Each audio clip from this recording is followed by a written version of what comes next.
Good afternoon. Hi. I'm Dr. Burton, and I teach philosophy at Paradise Valley Community College. I was a student at Arizona State University. I studied philosophy for my bachelor's degree and my master's degree at the Tempe campus a long time ago. And I've been teaching for, this is the beginning of 18 years. So a long time, probably as long as you've been alive. Is that true? Are you about 18? Wow, okay. 20? All right, it's a good age. It's a really good age. So part of what I'm going to talk to you about today is what I experienced when I was 18, 20. The larger project is a study on reason. I gave myself this 5-year project. I find it's good to make goals. And so after I graduated with my PhD, I think it's been 3 years now, I decided I need to set some goals so I keep moving forward, because by the time you get a PhD, you've developed some pretty good habits about studying and writing, so I wanted to keep going with that. So I outlined 3 things I wanted to do. One was this Retrieving Reason book, and I, with the help of some input with running things by my friends, it's going to be called Retrieving Reason, the Foundation for Epistemology. This is just a book about what reason is and what it isn't. But I also have 2 other pieces that go with this project.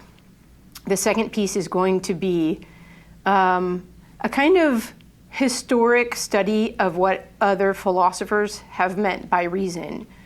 So getting quotes from the history of philosophy. So this is what Plato said about reason. This is what Aristotle said. This is what other philosophers, Hume and Kant, and going through, and then just collecting those quotes. And then the third piece is going to be an analysis of those quotes. Like, how did we get to where we are today in our thinking about reason, given the history that's gone before? So retrieving is a kind of going back. We need to get something from the past. And so that's the bigger project. Now, the smaller project, the baby steps that I'm going to take, I'm committing to making a podcast of pieces of it, so that I have to actually sit down and write scripts, put it out there in the public, get feedback. And so this is going to be the way that I keep going. So this today is the kickoff for the podcast. So you get to be part of that. I tried this a year ago. I started the podcast. I made 3 episodes, and then I, at that time, developed a really, something was wrong with my arm, and I couldn't type. I couldn't use my arm anymore. So over the summer, I had surgery, and it was my shoulder. I had some torn muscles in my shoulder. So they repaired it, but it took another 4 months to get to where I could type again. So that kind of took away some of my energy and desire to do new things. But now I'm back, and so I am committing to doing this podcast. So if you're wondering after this meeting, what's going on, you can go to my YouTube channel. I have a YouTube channel. It's under my name, Kelly Fitzsimmons Burton. And that's where the podcast will be. But there's also fun things for students there. I'm just going to put a plug in for my vlog. I started the vlog for my students, I think, in December. And I think there's 25 videos there now. And they're short and sometimes fun, sometimes silly. So that's where these will be housed. Okay, but why do this? Right? I have kind of a cushy job, let's be honest. Being a professor, it's a lot of work, but I don't have to do this. I don't have to write. If I taught at ASU, I might have to write books and keep on top of things, but where I teach, the emphasis is on becoming a better teacher. So I don't have to do a lot of research, but I am doing it. So you might wonder, why do this? It's a lot of extra work. Why learn how to use recording things and put things on YouTube? It's teaching an old dog lots of new tricks, and I can't keep up with it. I didn't go to school for this, but I do my best. Why? So that's what I'm going to talk to you about today. I think that there's a problem And I think that there's a solution to the problem. I'm a problem solver. So the history of philosophy seems to proceed in this way. There's a challenge, and we need to respond to the challenge. And if we don't respond to the challenge, it doesn't go away. It stays there. And so challenge and response is how the history of ideas proceeds. So I perceive a challenge in our day. And there's more than one, but there's one that drew my attention and fascinated me, and that's what I'm going to talk to you about today.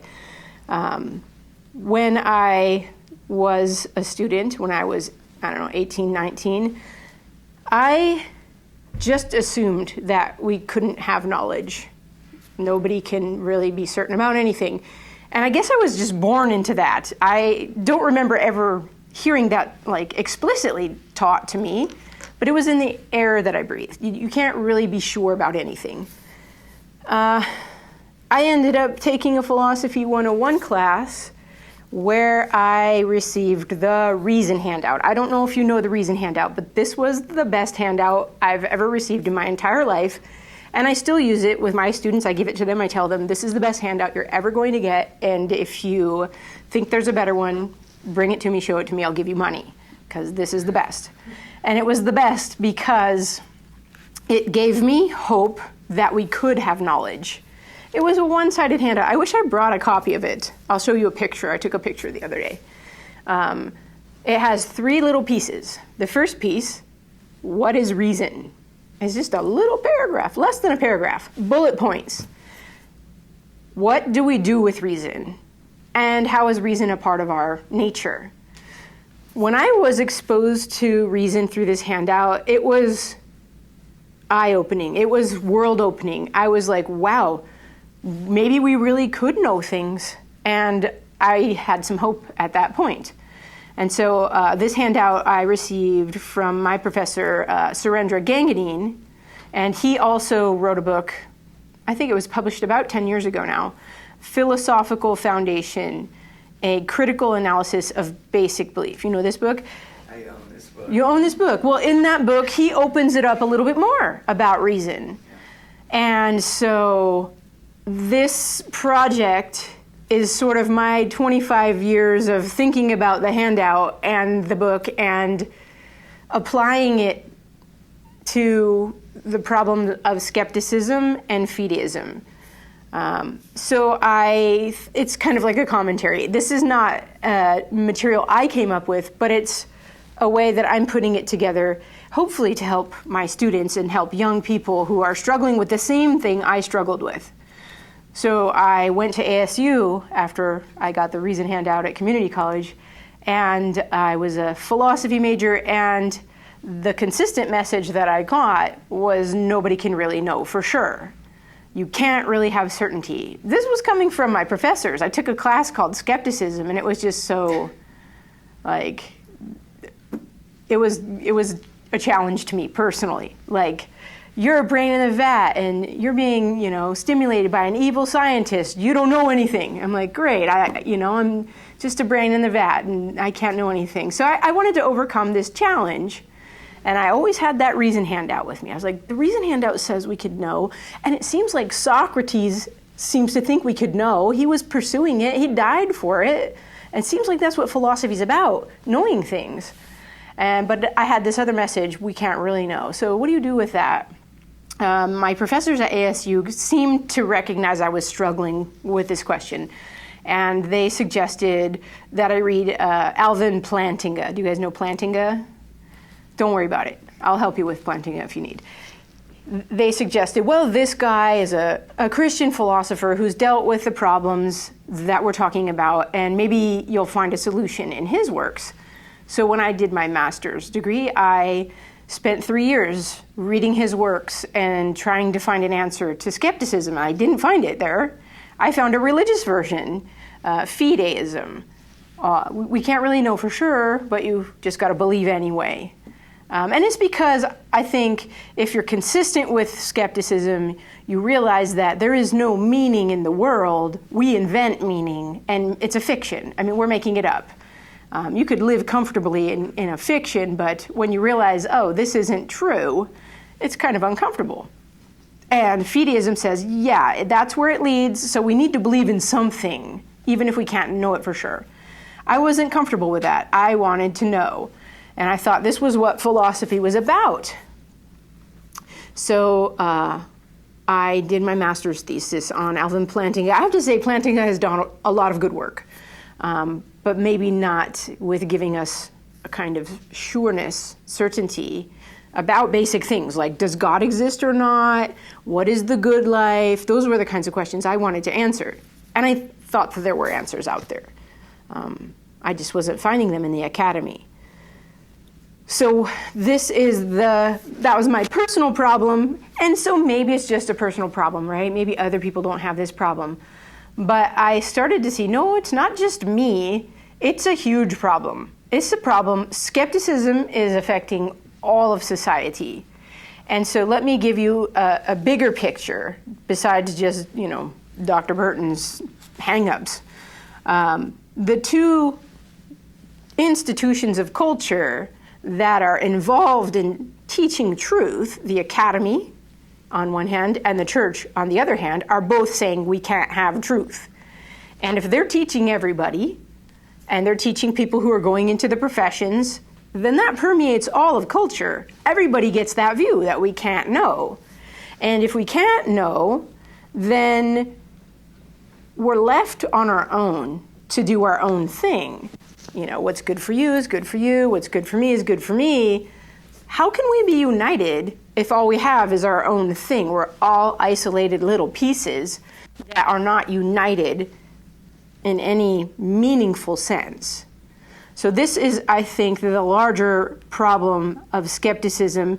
It is a cultural problem. And I'm going to make a case that this is huge and we could fix it.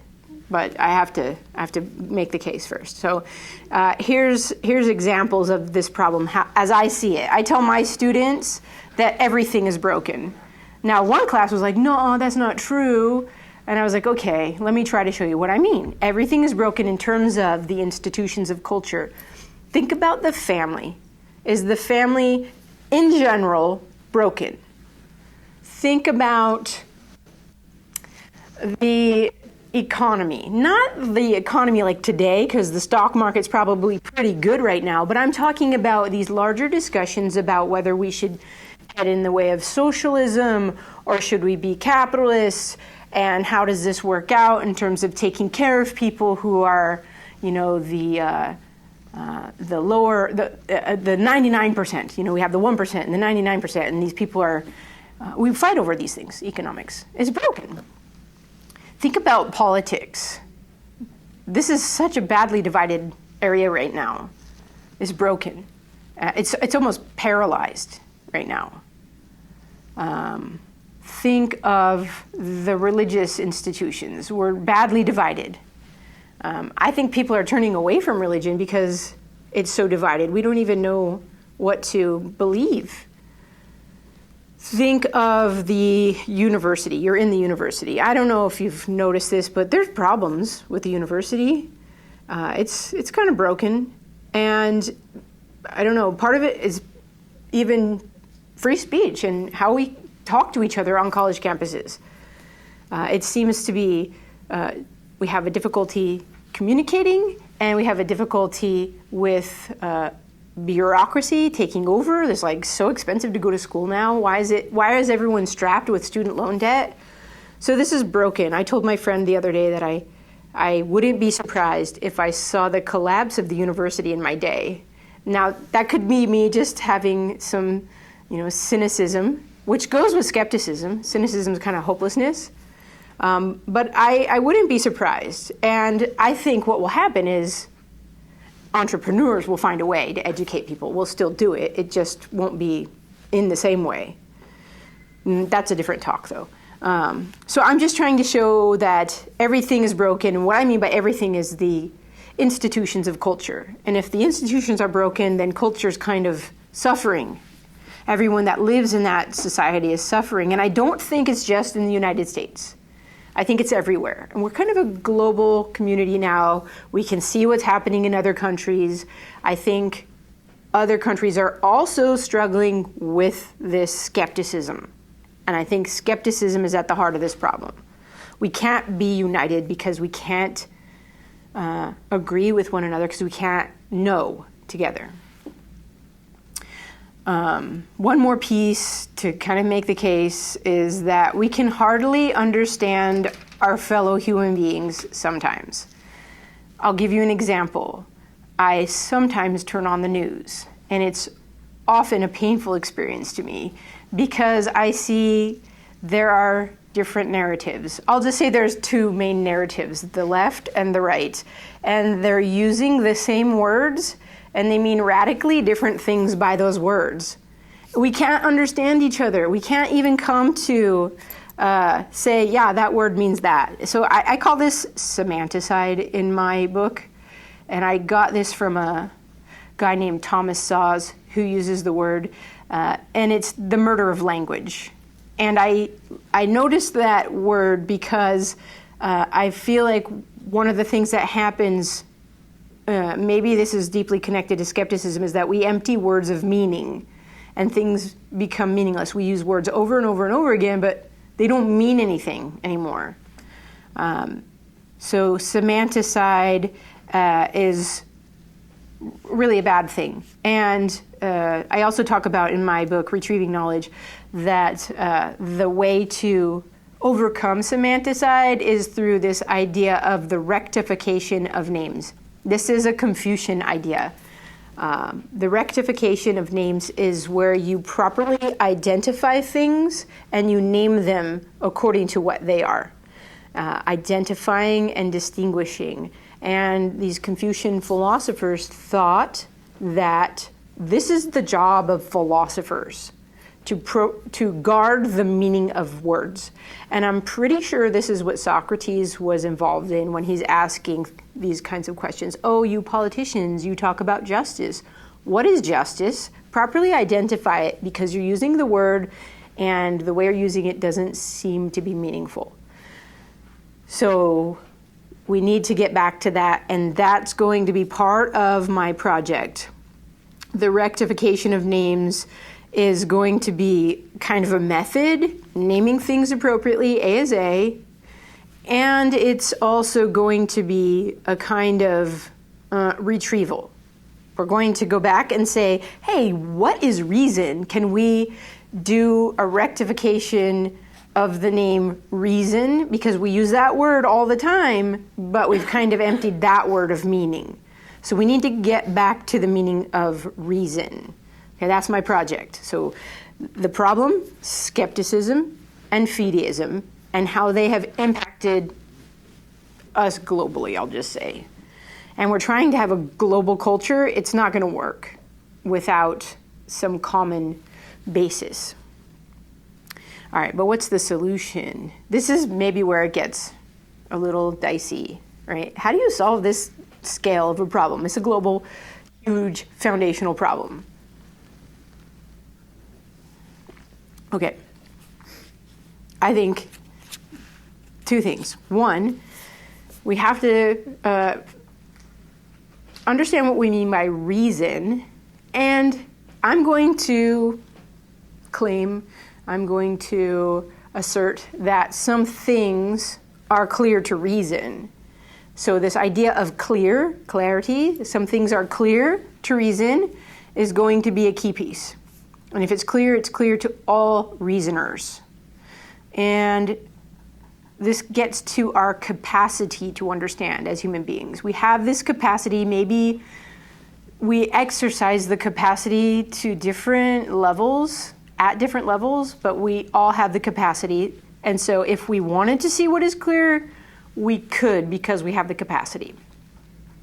That also gets us to a corresponding concept of inexcusability, meaning if we are rational and we are exercising our reason or not, but some things are clear, we should see them.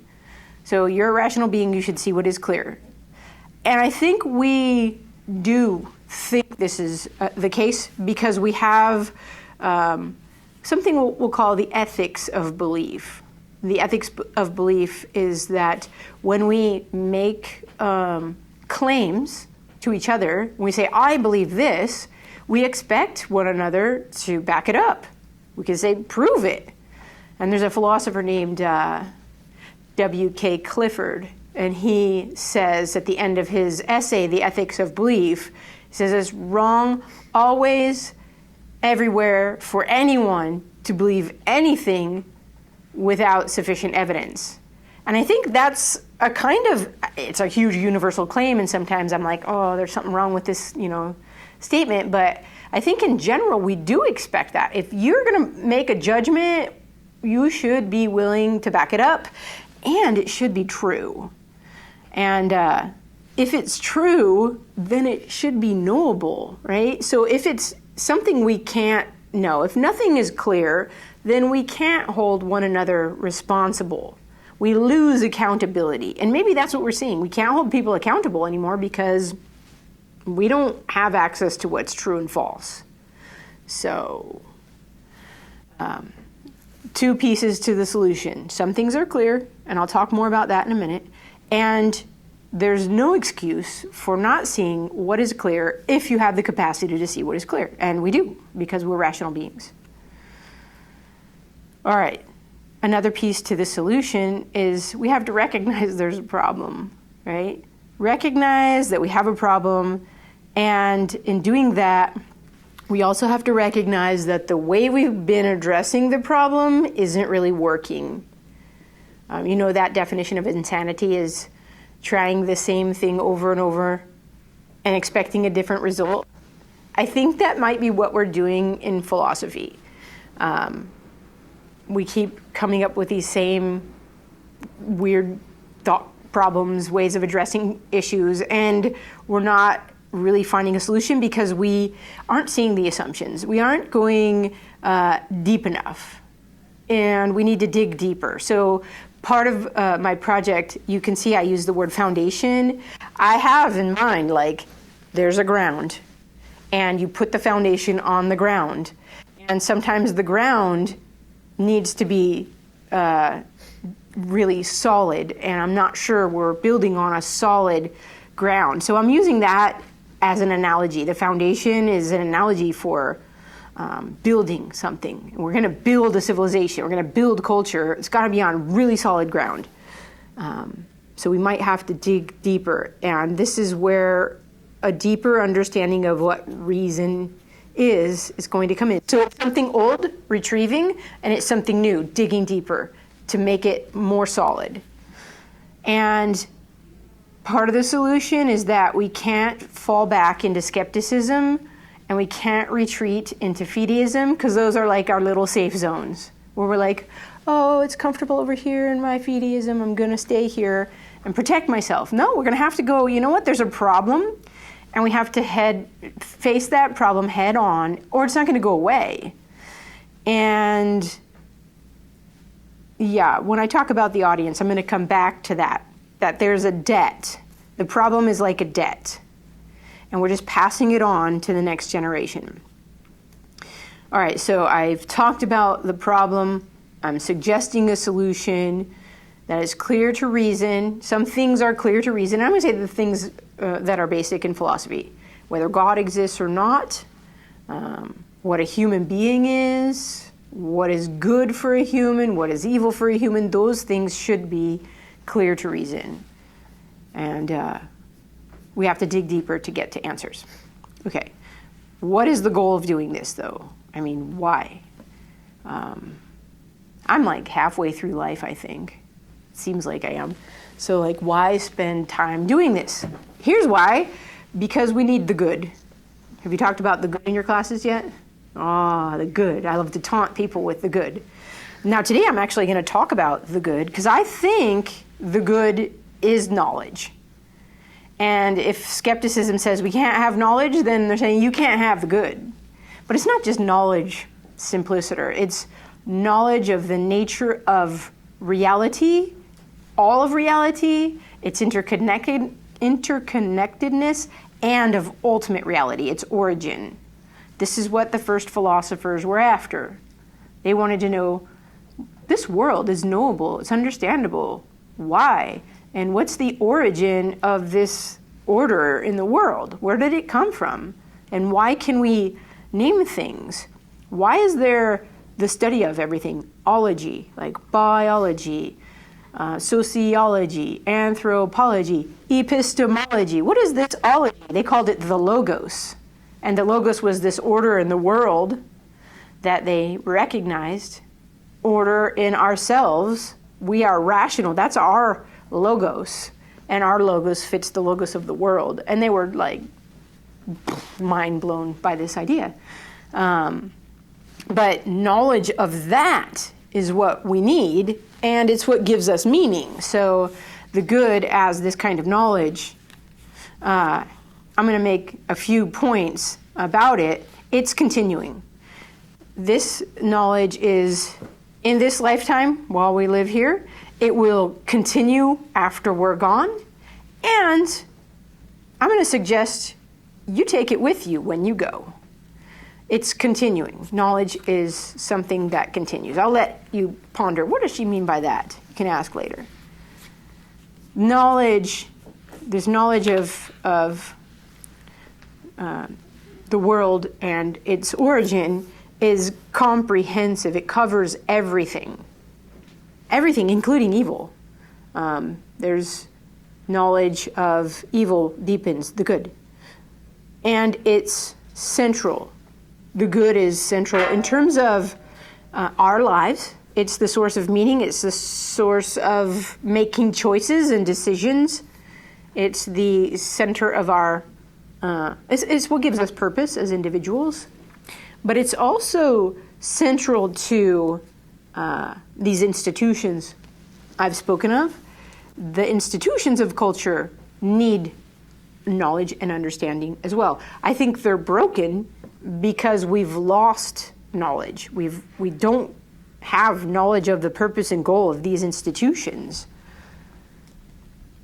Yeah, I mean, if we had a goal and a focus, let's say the university exists for gaining knowledge of all these different disciplines and uniting them around the goal of understanding our world and passing that cumulative understanding to the students so that they can help it to grow, that would be an organizing principle for the university, the unity of the diverse disciplines that we have. But I don't really see that happening. Okay, so the good is central. It's what organizes our lives, the institutions, and human history. The good is the center of human history. I know, you're going to have to think big now. This is my goal, is I want you to go, whoa, this just got huge. And history is important because it's the history of the search for the logos. The good is corporate. If there's this gigantic, I've been calling it the human project, this gigantic undertaking where we are understanding the entirety of what could be understood, is going to take all of human history and all human lives, including your lives. And so I've been challenging my students to think about, what's your contribution to the good? What is your unique contribution? Maybe my unique contribution to the good is this, and passing it on. What's your contribution going to be? And it can be in any area if you think about it. I don't know, somebody made cherry bubbly water, and that's contributing to our discussion right now and keeping me going. And I don't know, it makes me feel special. It's a contribution to the good, right? I really do. I think bubbly water makes you feel special. The good is cumulative. It grows, it increases exponentially. Now, I think of it in a visual way by my cell phone. This little cell phone is a symbol of the cumulative work of humans. Not only do we have to figure out, how can we, take things out of the earth and make, the metal casing and the glass and the insides of it. I don't really know what's inside of it. But it also houses all the cumulative knowledge that we've come up with. Not really my phone, but the internet. And we had to figure out how to make an internet, right? And I could use it to record this contribution and pass it on, right? So knowledge accumulates and grows. I could gain more knowledge just by Googling something. There's probably anything you want to know, you can probably look it up and find something. But at the same point in time, if you have a bias, you can also find that bias. Sure.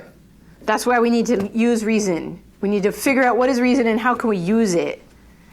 Yeah. So there's downsides to technology, but for the good, I'm thinking this is the storehouse of human knowledge. Okay, the last piece is that the good is communal. We share it, and as we share it, our own understanding grows, our knowledge grows, and other people's knowledge grows. So I'm making these little podcast episodes, and at the end I say, like, subscribe, share. And I want you to share it so that I'm growing by this very activity. You're going to ask me questions, I'm going to have to think it through, and then I'm sharing it with others, they're going to have to think it through, and so it's accumulation of knowledge. And so I'm doing this for the good, this project for the good, because I want to increase the good for others. And when I increase the good for others, I also get more of it. So it's selfish. I do this so I can grow in understanding and be happy. All right, now who's the audience for this project? You are. Young people mostly. And I'll tell you why. I'm not age-centric. Is that a thing, age-centric? It's really for everybody, but I'm writing and talking to young people because I think they're at that point in life where they're searching for meaning in a particularly pointed way. I was there. I know what it's like. You want to know. You want to get some kind of foundation for your life because you're about to start building your life, right? So I want those who are searching for meaning in a particularly pointed way where they're still fresh and flexible. You can still change your mind. Sometimes when you're older and you're invested, it's harder to change your mind, right? You've built something up and you're like, oh, I'm wrong, I have to change. But it's possible. I think young people still have optimism. They maybe have some cynicism. I see it in my students, but you're still optimistic about the possibility of change. And I see it in people being politically active. I think social justice stuff and political causes people join are because they think we need change, and maybe the only way to do that is through collective power. Politics is power. I'm going to say, no, that's not the only way. Reason is power too. And we can change probably more likely through reason than through politics. And so I'm signing up young reason activists. Is that a thing? Can we make that? Reason activists. And I think the young people are future world leaders. This is where the debt comes in. As future world leaders, you're inheriting a world that has a lot of problems. And you probably didn't create them, right? So we talk about a national debt that the young people are inheriting, money, right? And that's kind of not fair, and you're going to have to pay for things. But I think the bigger problem is you're inheriting the epistemological debt of the people that have gone for the last, I'd say, 350 years. They keep passing it forward and not dealing with it. And so I think that if we were to work together, we could address this problem and it wouldn't be a debt to the future. I think of it this way. There are these two huge mountains. One is called skepticism and one is called fideism. And I would like to see them just thrown over there into the ocean. I think we could do that. Okay? Just get rid of those two mountains. And then you know what's ahead? Clear, level ground. So I'm going to say non-young people are also welcome to join this project. But you know what? I think the non-young people are going to join because they care about the young people. So that's my audience. And what is the method for addressing the problems of epistemology? I guess I didn't really define epistemology, did I? Epistemology is the area of philosophy that deals with the question, how do we know? It's the logos of knowledge. Episteme is the Greek word for knowledge. Ology is the study of, but you can think of it as also the logos of knowledge, which is the organizing principles. What is its nature? What is it not? How can we get it? And so this is the most fundamental area of philosophy. After this comes metaphysics, what is real, and ethics. How do we live? What is the good life? What ought I to do? So I'm starting with the most basic of the most basic, epistemology. And the method I'm going to use for doing this foundation is a series of contrasts. And the contrasts are going to be between A and non-A. And we get this from the law of excluded middle. Something is either A or it's non-A. And so I'm going to contrast these concepts to see, hey, you know what? There is something clear about this right here. So let me give you the broad overview. And this is what is going to take many, many podcast episodes to cover. But this is like flying over the territory. Either there are answers to basic philosophical questions, or there are no answers. It's pretty clear, right? Either we can answer these questions about God, human nature, good and evil, or we can't. I don't know if there's a middle ground between that. And I think we can know. So either knowledge of basic things is possible and there's hope, or knowledge is not possible and we're stuck with intellectual despair. So hope or despair, knowledge or no knowledge, another clear distinction. Now, drilling down a little bit further, if knowledge is possible, which I think it is, we could know basic things are clear to reason, so it's clear to reason, or nothing is clear to reason. And if nothing is clear to reason, then what I'm saying right now isn't clear either, and nothing we say is clear, and so we lose all meaning. Implication is that we should be silent and probably not do anything either, because once we make decisions, we're distinguishing A and non-A. Once we make a choice, we're making a choice between A and non-A, and that A and non-A distinction is clear. So I think we're always affirming something is clear when we're speaking and acting. All right. I think some things are clear. I think that's super obvious. All right. Now, if some things are clear, they're clear to reason, and that's where we start to explore what is reason and what is non-reason, A and non-A. Because lots of things go by the name of reason that aren't really reason. So this is where the rectification of names comes in. We have to name what reason is and distinguish it from non-reason. And there's lots of things that are non-reason and they're fine, like emotions, like your senses, like tradition. Maybe there are some traditions that could be rational, but tradition's not reason. Okay. Then we have to figure out, what do we do with reason? So we talk about reasoning, using it. We could distinguish between what is reasoning and what is not reasoning. There are lots of things we do that isn't reasoning, but sometimes we call it by that name. So reasoning and non-reasoning. And then how is reason part of our nature as human beings? So rationality. What is it to be rational? Rationality and non-rationality. We can make that distinction as well. And I think each level of these are clear. The distinction between those are clear. All right, so that's the broad overview. Let me give you one more piece to think about, and it's about being human. So I was talking about the problem, the solution to the problem, the goal, the audience, the method. But there's a human element to this. This is something humans do. We want answers, and we want to understand. So as human beings, and Aristotle says human beings are rational, political animals.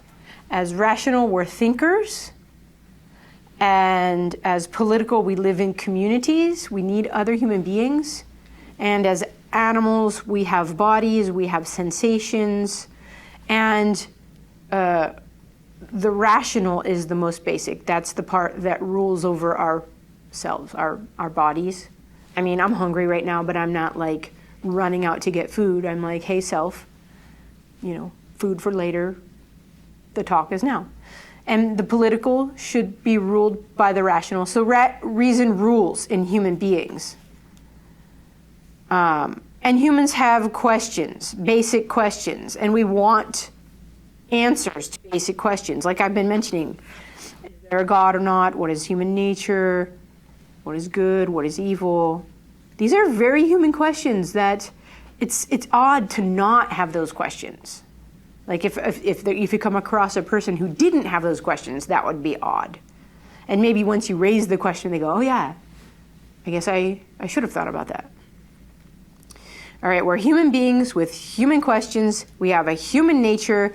We're rational. We need meaning. Every human being needs meaning. We're meaning-making beings. And if you don't agree with me, that's fine. You will probably say, what do you mean? Right? And I'll say, see, that's what I'm talking about right there. We want to understand. And you can say, I'm not sure we want to understand. But if you say that, you're trying to understand. So that's the kind of beings that we are. So we want to understand. The thing is, we need the appropriate tools for doing that. And that's what this project is about. And then lastly, we're humans that live in communities with other humans. We can't avoid that. We need that. And we also need meaning collectively, corporately, for those human communities in which we live. We need unity for all those different institutions I've mentioned. We need unity in the family. We need unity in our religious institutions. We need unity in the educational institutions. We need unity in the sort of economic system and the political world. How can we do that? This centering around communities is centered around a common understanding of what is good. And if we can't even get to what is good, then there's nothing that's going to hold these together. We need a communal understanding of what is the good. Okay, so let me wrap this up. The rest of this project is going to talk about what is philosophy, what is this search for the logos, and how is that connected to reason, and why is this project talking about a foundation. So philosophy is foundational to all the other disciplines, and it's foundational in our lives, in our world and life view. But epistemology is the foundation of the foundation. It's the most basic. And so I think if we can get that first, then the rest of the world and life view that we build will have a solid foundation. Then I'm going to talk about what are some blocks to getting people to thinking about this. I've been calling this proto-epistemology, which is like before epistemology or first epistemology. And this is the little videos I've been making. My vlog series is called Thinking, just thinking, because I'm noticing it's hard to get people even to start thinking. So how do we clear roadblocks to thinking? That's the first part. And then we talk about what is knowledge, how has it been understood historically, why is it that people say we can't have knowledge, and then I get into proving that some things are clear, and this discussion about what is reason in itself. And that's going to be the bulk. What is reason? What is reasoning? What is rationality? And all the things that come up as going under the name of reason and rationality, but they aren't. So that is my project.